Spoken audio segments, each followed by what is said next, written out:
Hello, I'm Bradley Cooper from South Africa. Today we're looking at the Sonor Martini kit, which is a special edition kit. You may think I'm a massive guy. I'm a big guy, but I'm not that big. I think I look bigger because of this tiny kick drum. It's 14 inches, basically two snare drums stacked against each other, but you would be really surprised by what it sounds like.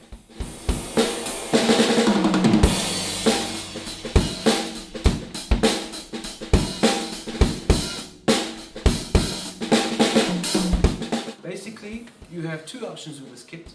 Surprisingly, it works well as a rock kit, maybe not a prog rock, but anything folk, Latin, country music, those kind of styles and pop, it's a beautiful bass drum. Stick a hole in it, put a mic inside, and it can be as big as you like. It's very punchy, very short to sustain, so the kick gets out of the way. With an upright bass in a jazz setting, this is perfect. With cushioning inside, it's got a little thump, which adds to the walking bass line, gives it nice definition. If you take the cushioning out, leave the head without a port in it, maybe put two pieces of felt on each side, you get almost a 14-inch tom, which is fantastic if you're working with trio stuff. You're basically using your kick as another tom.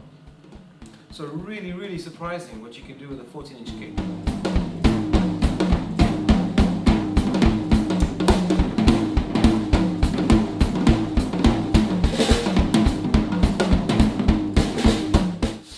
The rest of the kit comes with a 12-inch steel snare drum, very nice, crisp, nice attack, bright because of the steel, good definition for jazz.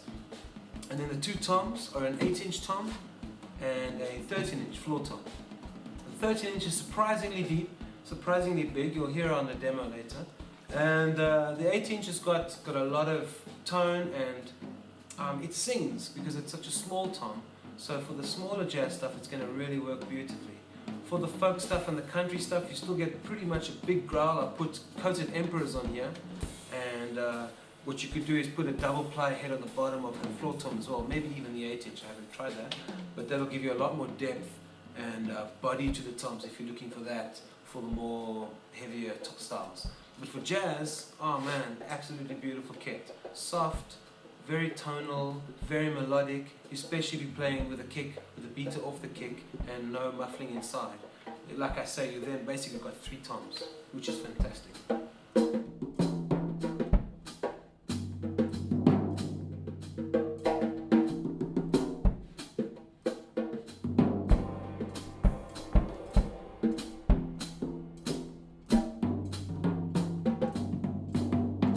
The finish on this kit, as you can see, is a marine kind of blue sparkle. The amazing thing is, if you put this kit under blue light, it goes completely silver. It's shocking. There's not a trace of blue.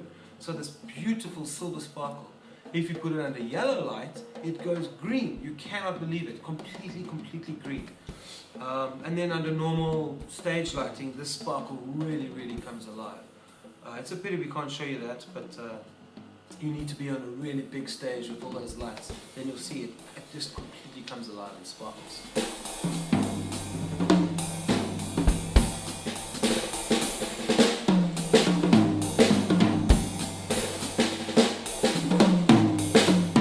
So a lot of people talk about big drums and big drum sound.